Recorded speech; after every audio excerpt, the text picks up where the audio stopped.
Hello everyone, so how are you? I hope you are doing well. So आज हम start करने जा रहे हैं ग्रामर का एक बहुत ही इंपॉर्टेंट टॉपिक जिसका नाम है डायरेक्ट और इनडायरेक्ट स्पीच। इसको रिपोर्टेड स्पीच भी बोला जाता है और कुछ लोग इसको नरेशन भी बोलते हैं। ओके, तो आपके लिए बहुत इंपॉर्टेंट रहने वाला है वीडियो। शुरू से लेकर एंड तक जरूर देखना, बिल्कुल भी स्किप मत करना। और आपको 110% मैं गारंटी के साथ कह सकता हूँ, एक बार अगर आपने ये पूरा वीडियो देख लिया तो आपको डायरेक्ट इनडायरेक्ट कभी भी नहीं बोलने वाले हैं। बहुत ही इजी फॉर्मूला के साथ, एक ट्रिक के साथ आपको मैं एक्सप्लेन करने वाला हूं कि कैसे हम डायरेक्ट को इनडायरेक्ट में चेंज करते हैं। ओके, तो चलिए स्टार्ट करते हैं। डायरेक्ट और इनडायरेक्ट स्पीच करने से पहले आप सभी को यह पता होना चाहिए कि एक्चुअल में डायरेक्ट और इनडायरेक्ट स्पीच होता क्या है। इसकी डेफिनेशन देख लेते हैं थोड़ा, ठीक है, कि क्या होता है डायरेक्ट स्पीच और क्या होता है indirect speech. Here I have written direct और इनडायरेक्ट स्पीच।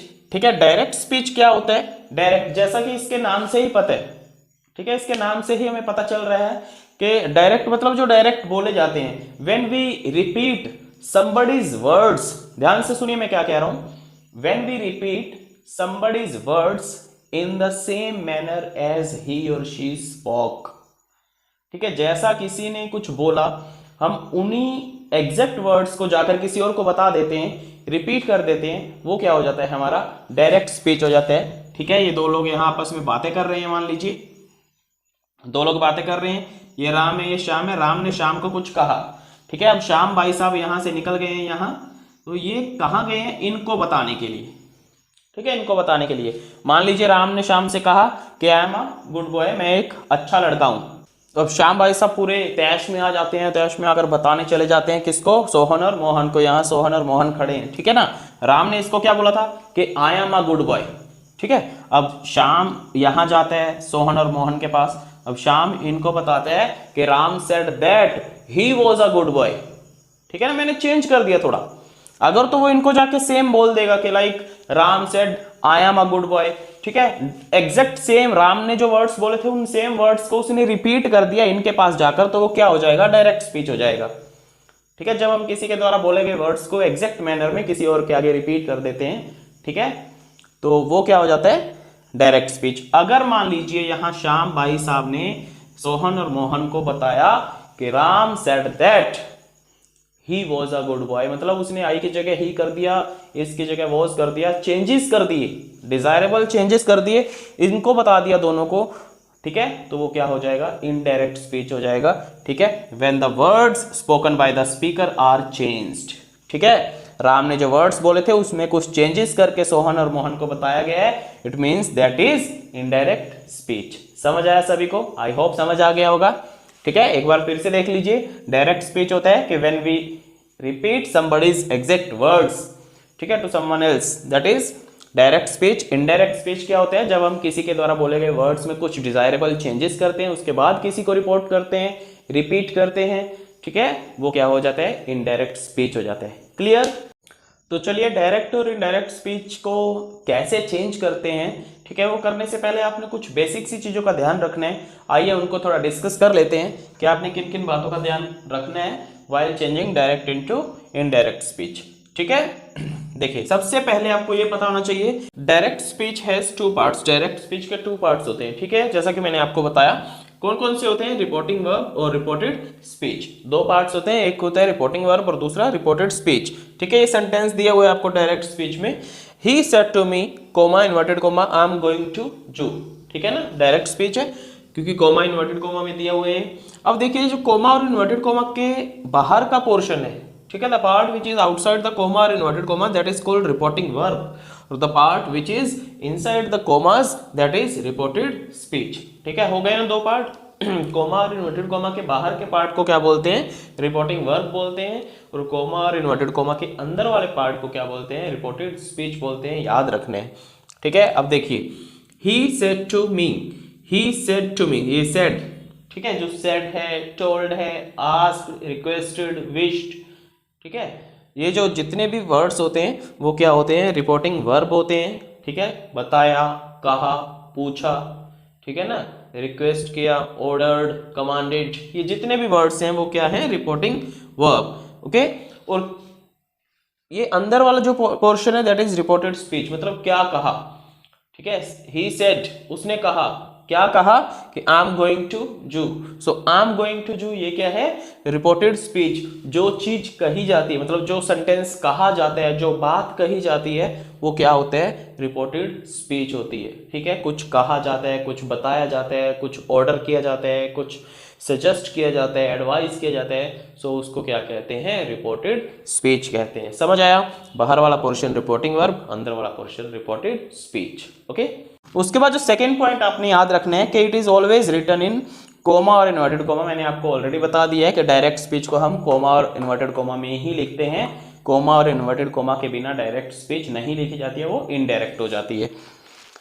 उसके बाद जो आपने चीज याद रखनी है, ठीक है, वो क्या है कि इसमें says to if reporting verb is in simple present tense. याद रखिए मैं क्या कह रहा हूं कि if reporting verb is in simple present tense, मैं यहां लिख देता हूं, if reporting verb is in simple present. Simple present में आप सभी को पता है कि हम क्या यूज करते हैं, first form of the verb plus S और यस ना।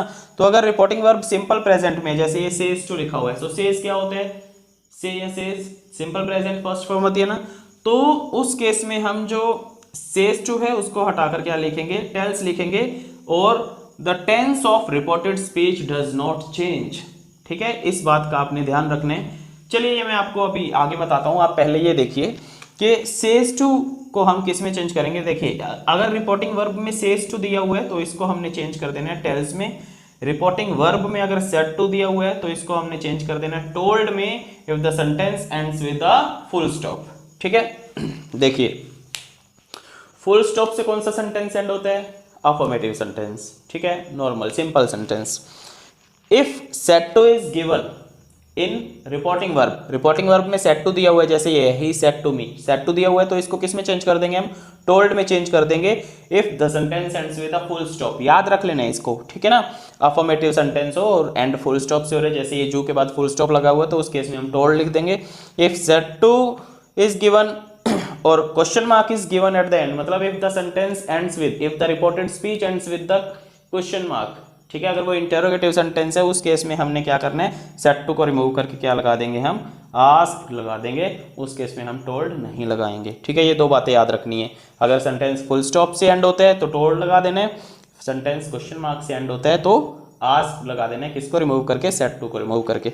उसके बाद रिमूव कोमा और इन्वर्टेड कोमा, कोमा और इन्वर्टेड कोमा को हमने रिमूव करने हैं, उसकी जगह पे क्या लगाना है, दैट लगाना है। If the sentence ends with a full stop, ठीक है, मतलब if affirmative sentence is there, ठीक है, वी विल रिमूव कोमा और inverted comma, we will place that to connect these two. देखो दो पार्ट होते हैं डायरेक्ट स्पीच के, मैंने आपको बताया, एक होता है रिपोर्टिंग वर्ब और दूसरा क्या होता है, रिपोर्टेड स्पीच। इन दोनों को कनेक्ट कर देते हैं, जोड़ देते हैं हम इनडायरेक्ट में। तो इन दोनों को जोड़ने के लिए हमें एक यहाँ लिंकर की जरूरत पड़ती है, एक कनेक्टर की जरूरत पड़ती है। वो कनेक्टर क्या यूज करेंगे हम, दैट यूज करेंगे। कोमा और इन्वर्टेड कोमा को हटा देंगे, इसकी जगह दैट लगा देंगे। If the sentence ends with a full stop, मतलब अगर ये अफर्मेटिव सेंटेंस है। If it is interrogative sentence, if it ends with a question mark, in that case we will remove this comma और inverted comma, we will not use that. ठीक है, फिर हम क्या यूज करेंगे, इफ यूज करेंगे। Clear, इतना आपने याद रखना है। उसके बाद देखिए हमें क्या ध्यान रखना है कि if reporting verb is in simple present tense, जैसे मैंने अभी आपको थोड़ा पहले बताने की कोशिश की कि अगर जो रिपोर्टिंग वर्ब है, रिपोर्टिंग वर्ब कौन सा पोर्शन होता है, जो कोमा और इन्वर्टेड कोमा के बाहर रहता है ना।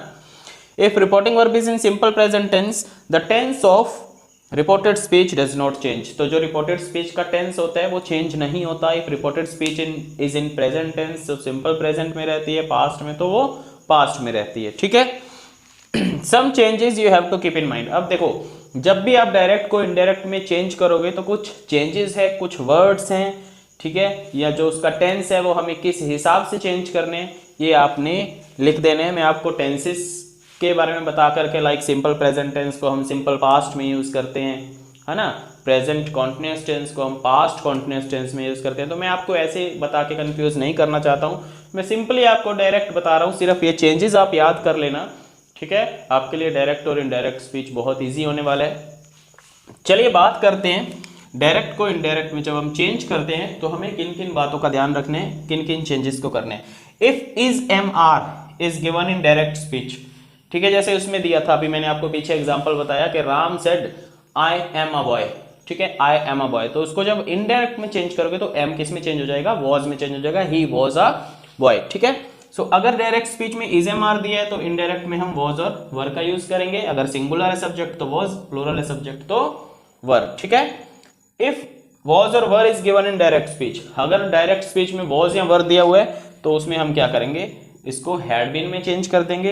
हैज और हैव दिया हुआ है तो उसको हैड में चेंज कर देंगे। फर्स्ट फॉर्म दी हुई है, ठीक है, अगर डायरेक्ट स्पीच में आपको फर्स्ट फॉर्म दी हुई है तो इनडायरेक्ट स्पीच में हम क्या करेंगे, सेकंड फॉर्म। कहने का मतलब है कि अगर डायरेक्ट स्पीच में आपको सिंपल प्रेजेंट टेंस दिया हुआ है तो उसको हमने, अगर डायरेक्ट स्पीच में आपको सिंपल प्रेजेंट दिया है तो इनडायरेक्ट में हमें उसको सिंपल पास्ट बना देना है। अगर यहाँ सिंपल पास्ट दिया है तो हैड प्लस V3 तो उसको पास्ट परफेक्ट बना देना है, ठीक है ना। अगर सेकंड फॉर्म दी हुई है तो उसको हैड प्लस V3 में आपने चेंज कर देना है। इफ यस्टरडे इज गिवन के like I completed my notebook yesterday, ठीक है, तो क्या लिखेंगे, he had completed his notebook. अब यस्टरडे को किस में चेंज करेंगे, द प्रीवियस डे लिख सकते हो या उसकी जगह क्या लिख सकते हो, द डे बिफोर, ठीक है। He had completed his notebook the previous day या द डे बिफोर, ओके। तो यस्टरडे की जगह आपने ये लगा देने। उसके बाद अगर विल दिया है तो वुड में चेंज हो जाएगा, शैल दिया है शुड में चेंज हो जाएगा, टुमारो दिया है तो उसको द नेक्स्ट डे में चेंज कर देंगे या द डे आफ्टर लिख सकते हो आप, और डे द फॉलोइंग डे लिख सकते हो, इन तीनों में से कुछ भी लिख सकते हो, the next day, the day after और the following day, okay. If can is given it will be changed in could, may, might में हो जाएगा, ठीक है, can, could, may, might, shall, should, तो ऐसे चेंज हो जाते हैं। हेयर है तो देयर में चेंज हो जाएगा, एगो है तो वो बिफोर में चेंज हो जाएगा, दिस है वो दैट में चेंज हो जाएगा, today that day, tonight that night, ठीक है। इसका स्क्रीनशॉट ले लीजिए, इनको आपने याद रखना है कि कौन कौन से चेंजेस हमें करने हैं, क्लियर। अगर आप इनको याद कर लेते हो तो बहुत ईजी हो जाएगा आपके लिए डायरेक्ट और इनडायरेक्ट स्पीच, ओके। तो अभी और जो देखो उन चेंजेस के अलावा, जो अभी मैंने आपको चेंजेस बताए हैं उनके अलावा आपने जो चीज़ों का ध्यान रखना है वो आपने किस चीज़ का ध्यान रखना है, पर्सनल प्रोनाउंस का। क्योंकि डायरेक्ट स्पीच में जितने भी पर्सनल प्रोनाउंस आएंगे, ठीक है, आई, my, me, he, she, it, जो भी है, उन सभी को हमने चेंज करना रहता है। जब हम डायरेक्ट को इनडायरेक्ट में चेंज करते हैं तो हम पर्सनल प्रोनाउंस को भी चेंज करते हैं साथ में, ठीक है ना। तो पर्सनल प्रोनाउंस, आपने प्रोनाउंस पढ़ा होगा बहुत अच्छी तरह से, आपको आता होगा, नहीं पढ़ा है तो कोई बात नहीं, देख लेना थोड़ा। तो सारे प्रोनाउन करने की जरूरत नहीं है, सिर्फ हमें पर्सनल प्रोनाउन देखना है जो रिलेटेड टू पर्सन होते हैं। इसके नाम से ही क्लियर है, पर्सनल मतलब रिलेटेड टू पर्सन, ठीक है। तो 3 persons are there, first person, second person और थर्ड पर्सन। फर्स्ट पर्सन कौन होता है, स्पीकर जो बोलते हैं। सेकंड पर्सन कौन होता है, लिसनर जो सुनते हैं। और थर्ड पर्सन कौन होता है, जिसके बारे में बात हो रही होती है, ठीक है। For example I and you people, मैं और आप लोग बात कर रहे हो, so I am speaking, I am the first person, you people are listening to me, you are the second person. और if we are talking about anybody else, अगर हम किसी और के बारे में बात कर रहे हैं तो ही और शी जो भी है या दे है वो क्या है, थर्ड पर्सन है, ठीक है ना। चलिए, तो फर्स्ट पर्सन के जो प्रोनाउन होते हैं वो कौन कौन से होते हैं, आई, माई, मी, वी, आर, अस। ये सिंगुलर्स में यूज होते हैं, ये प्लूरल में यूज होते हैं। आई वैसे तो एक ही होते हैं, मतलब मैं, बट इसको हम प्लूरल ही कंसिडर करते हैं। सेकंड पर्सन के जो प्रोनाउन होते हैं मतलब यू, ठीक है, यू, योर, यू, 3 होते हैं। थर्ड पर्सन के प्रोनाउन होते हैं he, his, him, she, her, it, its, it, they, their, them और एनी नेम, ठीक है। एनी नेम मतलब कोई भी नाम यहाँ हो सकता है, राम, श्याम, मोहन, गीता, सीता, सोहन, जो भी है, ठीक है, कोई भी नाम है वो थर्ड पर्सन में आते हैं। अब देखिए, मैंने यहाँ लिखा है सब्जेक्टिव केस, यहाँ मैंने लिखा है ऑब्जेक्टिव केस। और ये जो देखो, इस बात का भी आपको ध्यान रखना पड़ेगा डायरेक्ट और इनडायरेक्ट स्पीच में कि कौन सा प्रोनाउन है जो सब्जेक्टिव केस का है, कौन सा प्रोनाउन ऑब्जेक्टिव केस का है, ठीक है। सो आपने इनको याद करना है ना जब पर्सन को, ठीक है, इन प्रोनाउंस को जब याद करोगे फर्स्ट पर्सन के कौन कौन से होते हैं तो आप इनको इन्हीं सीक्वेंस में याद करोगे, ये याद रखना है। आई, माई, मी, वी, आर, अस, ऐसे नहीं करना कि मी, माई, आई, ठीक है, या आवर, आई, अस, ऐसा नहीं करने, इसे सीक्वेंस में याद करने, I, my, me, we, our, us, you, your, you, he, she, he, his, him, she, her, ठीक है ना। तो ये जो फर्स्ट वाली लाइन आप देख रहे हो, ये वाली लाइन, ये सारी की सारी लाइन है सब्जेक्टिव केस की, मतलब एज अ सब्जेक्ट यूज होते हैं। सब्जेक्टिव केस मतलब एज अ सब्जेक्ट यूज होते हैं किसी भी सेंटेंस में, आप देखोगे, ठीक है। Like I am a boy, तो आई एज अ सब्जेक्ट ही यूज होगा। अगर क्या आपने कभी कोई ऐसा सेंटेंस देखा जिसमें आई ऑब्जेक्ट के तौर पे यूज हुआ हो, ठीक है। वी आर बॉयज, ठीक है, we are going to market, you, ठीक है, you are a boy, he, she, it, they, ये सेंटेंस के एंड में नहीं आते हैं, एज एन ऑब्जेक्ट यूज नहीं होते हैं, सब्जेक्टिव केस के प्रोनाउन रहते हैं। और ये जो लास्ट वाली लाइन आप देख रहे हो ये ऑब्जेक्टिव केस के प्रोनाउन रहते हैं, मी, अस, ये पीछे ही मिलेंगे। जो आई एम अ बॉय की जगह हम मी एम अ बॉय नहीं लिख सकते। लिख सकते हैं क्या? नहीं लिख सकते ना, मी एम अ बॉय नहीं लिख सकते, ये गलत हो जाता है। ठीक है, ऐसे ही अस आर अ बॉय नहीं, क्योंकि ये ऑब्जेक्टिव केस के हैं तो एज एन ऑब्जेक्ट ही यूज होते हैं। ये सब्जेक्टिव केस के एज अ सब्जेक्ट यूज होते हैं। अब आप सोच रहे होगे कि ये बीच वाली लाइन ये क्या होता है, ये पोजेसिव्स होते हैं, मतलब पोजेसिव एडजेक्टिव्स। ठीक है, ये वैसे तो प्रोनाउंस में आते हैं पोजेसिव एडजेक्टिव्स, लाइक माई, माई को आप अकेला नहीं देखते हो, माई बुक, माई पेन, हम ऐसे ही लिखते हैं हमेशा। Our, this is our house, so our क्या है यहाँ एडजेक्टिव के तौर पे यूज होता है ना। ठीक है, your pen, your book, your car, your scooter, your bike, जो भी है। ठीक है ना, तो इसको छोड़िए आप, पॉजेसिव का इसमें नहीं हो रहा है, इसमें हम किसकी तरफ ध्यान देंगे, सिर्फ सब्जेक्टिव और ऑब्जेक्टिव केस के प्रोनाउंस की तरफ। ये आपने इसी सीक्वेंस में याद कर लेने हैं। तो आगे जो बात का आपने ध्यान रखना है वो ध्यान रखना है इस फॉर्मूला का। ये क्या है, SON 1 2 3, सन 1 2 3। ठीक है, son 1 2 3। Here S stands for subject, ये सब्जेक्ट होता है इसका मतलब। O stands for object, N stands for no change, no change. ठीक है, अब आप सोच रहे होगे कि ऐसा क्यों लिखा है। और यहाँ ये फर्स्ट और सेकंड और थर्ड, ये क्या होता है, फर्स्ट पर्सन के प्रोनाउन, सेकंड पर्सन के प्रोनाउन और थर्ड पर्सन के प्रोनाउन, थर्ड पर्सन के प्रोनाउन। ठीक है ना, फर्स्ट पर्सन के प्रोनाउन है जो, वो हमने किसके अकॉर्डिंग चेंज करने हैं, सब्जेक्ट के अकॉर्डिंग। ठीक है ना, इनको याद रख लीजिए। Okay, first person pronoun we change as per the subject, second person pronoun we change as per the object, और जो थर्ड पर्सन के प्रोनाउन है वो किसके अकॉर्डिंग करना है हमने, एन क्या है यहाँ, नो चेंज। इसका मतलब क्या है कि जो थर्ड पर्सन के जितने प्रोनाउन होते हैं वो चेंज नहीं होते हैं, अनचेंजेबल, दे रिमेन अनचेंज्ड। ठीक है, क्लियर, याद रखना है इसको। फर्स्ट पर्सन के सब्जेक्ट के अकॉर्डिंग, सेकंड के ऑब्जेक्ट, और थर्ड नो चेंज, मतलब चेंज ही नहीं होते हैं। अब ये सब्जेक्ट और ऑब्जेक्ट और नो चेंज कौन सा है? ठीक है ना, ये नो चेंज को तो आप छोड़ ही दीजिए, क्योंकि थर्ड पर्सन के प्रोनाउन को हमने चेंज ही नहीं करना है। बस आप सिंपल ये याद रखिए कि चेंज नहीं करने, सिर्फ फर्स्ट और सेकंड का देखो। फर्स्ट पर्सन के प्रोनाउन है ये 6, ठीक है, ये 2 लाइन वाले, इनको हम as per the subject, but कौन सा subject, subject of reporting verb. ठीक है ना, सब्जेक्ट ऑफ रिपोर्टिंग वर्ब, यहां लिख ही देता हूं मैं आपके लिए, सब्जेक्ट ऑफ रिपोर्टिंग वर्ब। तो रिपोर्टिंग वर्ब के सब्जेक्ट के अकॉर्डिंग चेंज करने हैं, और सेकंड पर्सन के प्रोनाउन को ऑब्जेक्ट ऑफ रिपोर्टिंग वर्ब के अकॉर्डिंग चेंज करने हैं। ठीक है ना, ये बात का आपने याद रखना है। आगे जब ये सारी बेसिक सी चीजें हैं डायरेक्ट और इनडायरेक्ट स्पीच की, अब इसके बाद जब हम आगे चेंजेस स्टार्ट करेंगे कि कैसे चेंज करना है, वो आपके लिए बहुत ईजी रहने वाला है।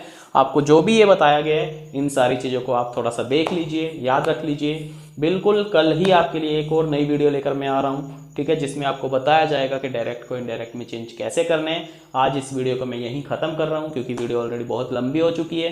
ठीक है ना, आजकल के बच्चे वैसे भी लंबी वीडियोस देखना पसंद नहीं करते हैं। सो मैं इस वीडियो में सिर्फ इसकी एक बेसिक सी इंट्रोडक्शन आप कह सकते हो इसको, वो शेयर करना चाहता था आप लोगों के साथ। तो सारे जो बेसिक रूल्स है, बेसिक चेंजेस है, वो मैंने आपको ऑलरेडी बता दिए हैं। अगली वीडियो में हम लोग क्या करने वाले हैं, डायरेक्ट चेंजेस करने वाले हैं, और इन रूल्स पे दोबारा डिस्कस नहीं किया जाएगा। सिंपली आपको बताया जाएगा, समझाया जाएगा कि किस चीज़ को कैसे हमने चेंज करने हैं। ठीक है, सो बने रहिए मेरे साथ, वीडियो को लाइक कीजिए, चैनल को सब्सक्राइब नहीं किया है तो सब्सक्राइब कर लीजिए।